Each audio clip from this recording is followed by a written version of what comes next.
Raising your piglets vital and healthy depends heavily on farrowing management. In the farrowing pen, the task of the sow is to feed the piglets. A good milk production is essential since every 4 grams of milk will turn into 1 gram of piglet growth. You feed your piglets through feeding your sow. During the gestation period, the sow eats 2 kilograms of gestation feed. For the production of milk, a lot of energy is needed, which means she has to increase her feed intake. The milk intake of the piglets increases and she will also produce milk out of her body reserves. As a ground rule, the amount of feed required for optimal milk production is 2 kilograms plus 0.4 kilograms per piglet. Increase the feed amount with 0.5 kilograms per day up to this maximum. Koudijs lactation feed mixing is focused on high milk production and a good intestinal health for sustainable milk production.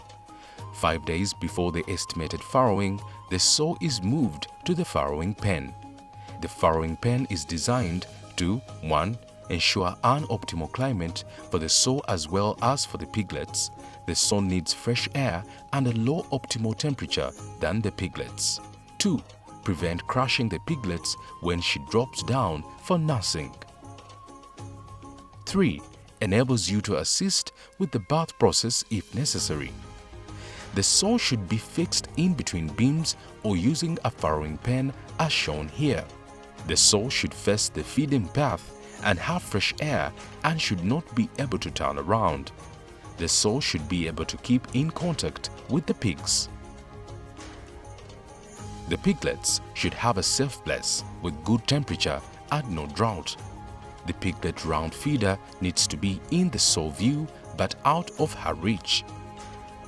Piglets and the sow should always have access to fresh water, preferably by drinker nipples.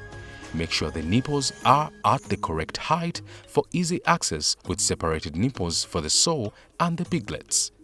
A sow in full production will drink up to 25 liters of water a day. Before moving the sow to the farrowing pen, make sure it is clean and disinfected. You recognize the start of the farrowing when you notice the udder fills up.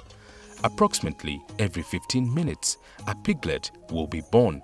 Make sure to disinfect your hands and equipment during farrowing. To minimize stress during farrowing, you can keep the lights and the radio on. To support the vitality of the piglets, the condition of the sow, and enabling to wean the piglets with a minimum weaning deep feeding crib feed is essential. To monitor how well you are doing during the farrowing and weaning, you need to monitor 1. The growth of the piglets, 2. The manure, 3. The udder of the sow. Weigh your piglets once a week to monitor their growth. Write down the growth and monitor their development. Each gram of growth is 4 grams of milk. By monitoring the piglet growth, you can estimate the milk production. The manure indicates the feed and water intake of the sow. When the manure is smooth and soft, the feed and water uptake are optimal high milk production. A good udder is well filled. When the sow is nursing, laying on her side, allowing full access to her piglets, her udder health is optimal. Milk production can be estimated based on piglet weight and their behavior. When weaning, move the sow to the insemination mating area. Start providing the sow with flash feed. The farrowing period is over once the piglets are weaned. Good farrowing management will give you more and healthy piglets per sow per year and a great start for the fattening period. Would you like to know more about feeding strategies for your farm? Then go to the website of Koudijs. Our specialists are happy to help you.